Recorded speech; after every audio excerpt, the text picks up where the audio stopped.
呢，我们带领大家在 vs2010或者13场做Windows 之下的PLC 的编译环境配置啊。建个项目，建老师我说你最好建个地盘，你别建很深的。新建项目，你每天听课你可以有个自己的目录啊，对你的文件和资料做时间空间管理。然后呢，我们选择控制台项目，选择这个选择vs demo 啊 PLC， 选择建好了吧？然后呢，往下走，选个项目吧，控制台完成，选个解析的啊，不要选其他的。编辑器弱作用慢，这一点对微软是不是大家很有意见？你要点那个微信，咔一点起来了，所以说很讨厌它。demo 等于点 C 慢，有蜗牛似的是吧？走一把OK 的啊 ，F7 编译吧。你是设太监了吗？然后呢，我们把那个点 PC 文件搞过来啊。你要是没收到的，你可以别的学员要一下啊。然后呢，右键我认识大家了吧？啊，我忘了啊，讲课有时候忘了。然后打开手册文件夹，把那个它给搞进来，明白吧？然后呢，添加像影像，把7点 PC 给搞进来。搞进来以后呢，这个就完成使命。然后呢，右键，你这样你肯定是干不了活的，对不对？那没法编译它，对不对？首先呢，我们做第一步工作，也看了，就看那个图嘛。我们应该这个东西你不是说你背下来记下来，你要理解会就会了啊。首先呢，我们在这个环境编译器之下，把 PLC 的 ESE 图文件动态库给包含进来，对不对？我先把这一步做完。然后呢，这个地方你点个项目，点右键，这个时候呢它有一个属性，对不对？您的 vs2013和我的可能稍微不一样，你耐心点找一找啊，它就这个属性嘛，它都一样的啊。你这不在这里面吗？微信目录对不对？你那和我不一样无所谓啊，你找一下可执行文件目录嘛，它变成这样子了，对不对？把它给加进来，编辑好了。这个时候呢，你把那个你找个路径，你点它，你把那个你微信之下的你找你那 ESE 嘛，找你那个 Oracle 之下的找那个 bin 是吧？把那个目录给搞进来吧。这是相当于什么呢？这样是相当于把那个PLC 的 ESE 路径给包含进来了吧？然后呢，在下面再把那什么，把图文件嘛，包含目录嘛，把图文件目录给搞过来啊。这里边你看，这是 include 嘛，这是 include。然后呢，点个下拉菜单往一点，结果呢，它有你看做了多土啊！这样这是3点是长对话和横对话是吧？下面呢，它里边你注意了，你别把它给覆盖了，你就双击一插以后，再把那个 OCI 的图文件和 PLC 图文件给搞进来啊。然后呢，我们找它，然后呢，好了，这个时候呢，我们把两个目录，一个是PLC 的在靠这个啊，放这里，还有一个啊，再加，等它以后呢，再找，你看它又回到了，还不过接下来上路径对吧？你看再帮它找它，那找 OCI 吧，欧打图的在哪了？在这里是吧？那把 include 给搞进来啊。那这样的话，点应用点确定啊，点应用，点一下应用啊，点应用上进来了啊，你看这黑色的它加重了啊。然后再把那个库目录吧给搞进来，库目录是两个，一个 OCI 的，一个是 PLC 的，对不对？点它以后呢，你看它有记不下来，还得让我找是吧 ？PLC， 然后呢找那 PLC 吧 ，PLC level 啊 ，PLC 我到了啊，在这里了。然后呢找那个 level 吧，你就不管了，把 level 目录，然后再来一个，再把那 OCI 的吧 ，OCI 的再找进来 ，OCI 把它回到 C 台是吧？然后呢我们干上激活啊 ，PLC 打错了，打它，点它以后呢找那个 OCI 的是吧？在这里啊，图文件 level 啊搞进来。那这样的话点确定，点应用，这样的话我们把 ESE 和图文件，还有 level 文件给搞进来了。下面还有动态库文件嘛？动态库文件你得把这动态库搞进来，对不对？啊，找到动态库是在你的 PLC 是吧？之下 PLC 在这个地方啊 ，PLC， 然后呢 level， 把它给拷到你的项目目录资源之下。注意了，你这个不能乱拷，你啊，它得提前先有效，然后呢把它给搞进来。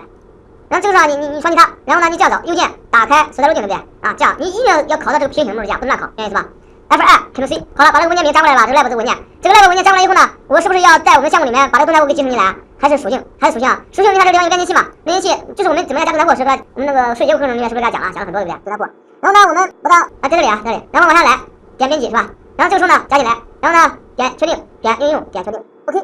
这样呢，我们的 PLC 编辑器把我们的 vc9.0里面或者是 vs20里面把这个 PLC 编辑的环境给继承进来了，这3个都继承进来了。配置完以后呢，下面呢就开始配置第二步工作了，配置这个了吧？配置这个就要命了啊！F7吧，这个生成是生成谁了？生成这个1点 PC 了，就不管它了，这不要它了啊。下面呢，我们关键要配它，对不对？OK， 好，给大家录完吧啊。这样呢，我们把这个动态库和第一步工作就做完了。下面呢，我做哪一步工作啊？我下面要做这个工作了，对不对？做这个工作了，其实我得干嘛？我得让这个告诉 PLC 编辑器去编译这个7点 PC， 对不对？现在我们编译，你看右键，你看你们能看到菜单吗？能看到啊？你看啊，现在问题来了啊！现在我要做第二步工作，关键时候了啊！现在呢，我要做第二步工作，要让 PLC 编辑器去编译1点 PC， 明白这意思吧？然后呢，我右键看看啥意思？点它不行，点它不行，你是不是非常希望想编译啊？是不是？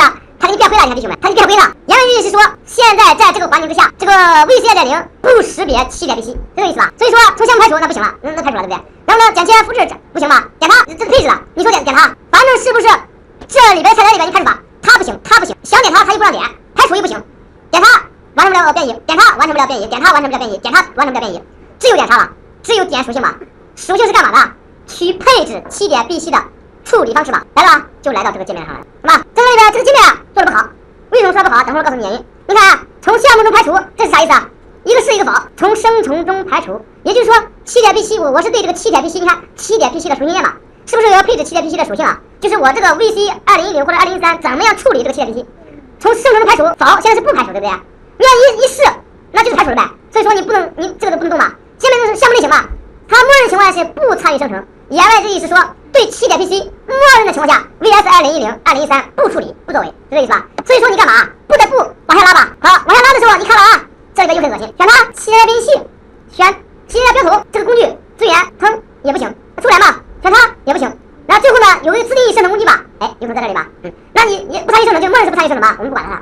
然后你在这里边，你发现在你又开始吧，在这所有的选项里边，只有自定义生成工具才可能是我们想要的功能嘛，这还不算完，你选择以后你会发现没反应，很恶心吧？所以这个时候啊，你就碰实验了，你知道吗？什么叫碰实验？因为像这个功能啊，一个工作了10多年的老员工找了好几个小时才找到了，你说他生气吗？其中这个人就是我非常生气，因为这个菜单做的不好。为什么做的不好？大家仔细体会体会啊！为了找一个功能，需要完成第1步、第2步、第3步、第4步，在第4步的第5步，只有在做了第4步，而且显示的点一个按钮的情况下，第5步的菜单才能出来。像这种菜单隐藏是不是太深了？没好不好做，对不对？不友好，对不对？所以你怎么了？你得关键都没了，所以说你还必须乖乖的点一个应用，点完应用它才给你出来了。你说恶心吗？很恶心。所以说这质不好，就这个意思。点应用别忘点它。当时我备课的时候啊，因为我这么多年我一直在在应用上做，你知道吗？但是微信上我也做过，我记得微信上很快我就配好，对不对？我换成vs2010的时候，我找了好几个小时我才找到，气得我不得了当时啊。然后做完以后呢，你这个搞好了吧？搞完以后，下面就开始搞吧，这就回到我们的常规路上来了吧？怎么命令行吧？命令行 PLC 写起点 PC 没问题了吧？然后呢输出写起点 C， 这样你点应用点确定没问题了吧？然后呢在这之上再点右键点编辑，现在是可以用了吗？可以了，点可以了吧？可以了，这样就生成了。当然你别忘了啊，还有一点细节，因为我的 C 盘之下的这个配置文件我提前配置好了，还需要配哪个？稍等一下啊，对，点这个 PLC 啊，点 P， 点它以后呢，点这个你得提前把这个配置文件配好。哎，注意了啊，这个地方就回到我们刚才跟你讲的话题了。这个 vs2010、vs2013 这个编译器的头文件更新了。什么叫更新了？你看啊，你看这个，打开它，哎，打开所在路径啊，打开所在文档啊，你看啊，这个是呢原来的死存点 H， 因为它是不是加了很多这个功能啊，是吧？加了很多这个功能啊，你看，你再打开 vc6.0的编译器的死存点 H， 你看看，还是找到我们的项目啊。那我们找它，找这个死存点 H 啊，打开，你会发现这是 vc6.0的点 H， 是不是很简洁啊？是吧？很简洁是吧？然后你看 vs2010 或者 vs2013的死存点 H， 比如说这个 map copy 的函数，你找一下，在这里吧 ，map copy 函数 ，map copy 变成这样子了。其中呢 其中 PLC 编译器 PROC 编译器是不是要调用我们配置的头文件去识别一点 PC 啊？但是呢，很可惜 PLC 编译器对这些新增的语法不支持，支持的不好。那怎么办呢？你说怎么办？你就把老的 VC6.0 的头文件拷到一个目录之下，然后配上 VC6.0 的头文件就可以了，是不是这个档？如果你不信的话，你可以做个实验，做什么实验呢？你把这个头文件换成什么呢？换成 vs20 2013的头文件，你试一下，它变异不通过。所以这一点啊，是因为大家这个版本太多了，因为我当时一直这么过来的，所以说我知道这么回事，我就告诉你。你要不信的话，你可以找到 vs20 的头文件是吧？找那然后给它配个路径上来。那这样的话，我还有一个功能什么呢？我是不是把这个目录压个包给到你啊？你一会儿要用的时候，你直接用这个目录就可以了，是不是？但是我已经给你压好了，我一会儿给到你，同学给到你可以了。所以说你知道有这么回事就可以了。OK， 那确实是这样的啊。就是这一块要注意了啊，就这一块。OK， 现在我已经配好了，你看我的配置文件配好了，有引用 vc6.0 的。如果你以后要真做这工作，你可以这么来，你安装一个 vs10 就行了，安装一个6.0，你什么就安装一把羊配个 vc6.0 的头文件就行了，是吧？也是一样的，对吧？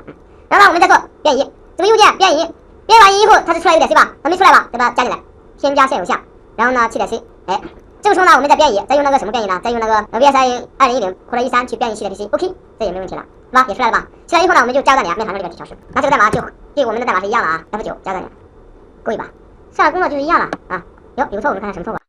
有错误是别的，他说是错误很简单啊，是2个，好，成功了啊，成功以后呢，我们够一把，这样的话你就可以做开发了嘛。然后呢 ，F11进去是吧？在文字之下做开发就可以了，和应用是一样的啊。这个过程大体上是这样啊。